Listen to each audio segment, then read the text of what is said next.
Hey everybody. So tonight, taking it back to the day on this one, actually just back to the day of January 6th, 2021. Um, and the Capitol riot. And let me tell you why that is about white supremacy and why it is about privilege, okay?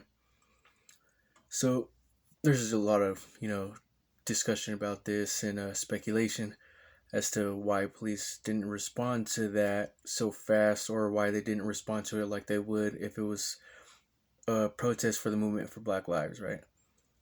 So typically, Trump supporters support the police, the blue line flag, and Blue Lives Matter, right?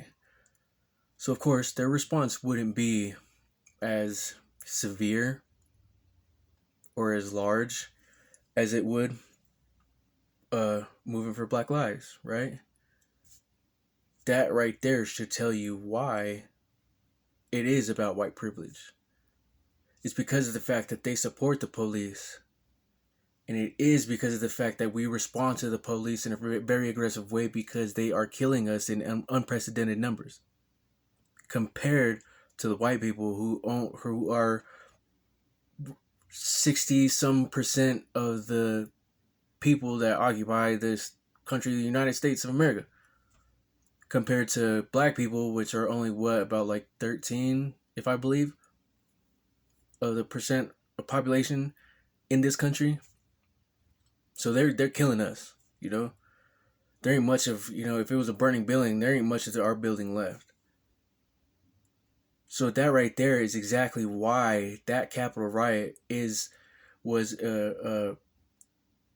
a symbol of their privilege, of why they were able to get away with that shit.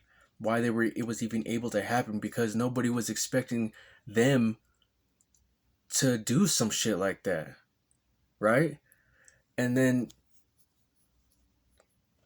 I understand too, because if I was one of those cops in there and I see this fucking angry ass crazy wild mob of piranhas and there's only 10 dudes right here with shields, what are we gonna do?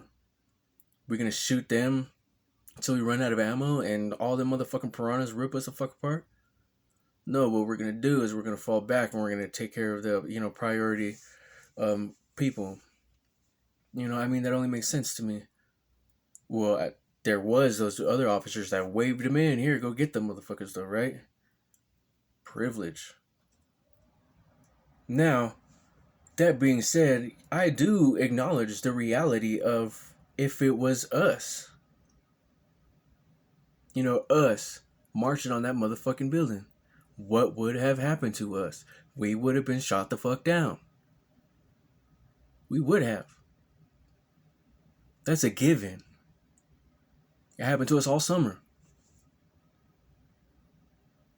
And that should explain everything you need to know as to why that screams, white privilege and white supremacy. Because, they are pissed off because they're losing their place in this world. Because they're no longer sitting on top of that mountain. They're not on that pedestal no more. We're pulling them off of that motherfucker. They ain't got no place for that shit. They don't know. They're not above me no more. It's not like that no more.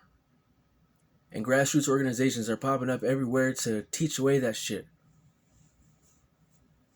Cause like I said, these motherfuckers ain't gonna live forever.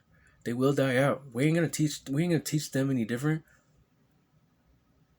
If there's anybody that knows what they're being told is wrong and what they're being taught is wrong, what they're seeing is wrong, they want to come and join the discussion, then I won't turn them away, but I ain't gonna talk to them either. I'm gonna have my white friend do that shit for me. Cause fuck him. That person that wants to have the discussion, that wants to come and finally have that discussion, fuck them.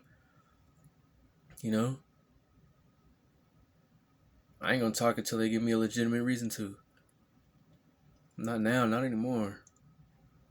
But I'll have my allies do that. And I'm grateful for them. They are my ally, or, I am their ally too. But we don't align with fascists and shit. We'll teach their kids, kids, when they get older. We're just laying the foundations right now. You know, these motherfuckers, they ain't gonna change. 400 plus years, they ain't gonna change. And I'll be damned if this shit persists for another 4 years because we gave them an opportunity to speak their hate and their bullshit. I'm full of hate too, but I'm full of the hate that hates me. And I'm angry. And I wish a motherfucker would try.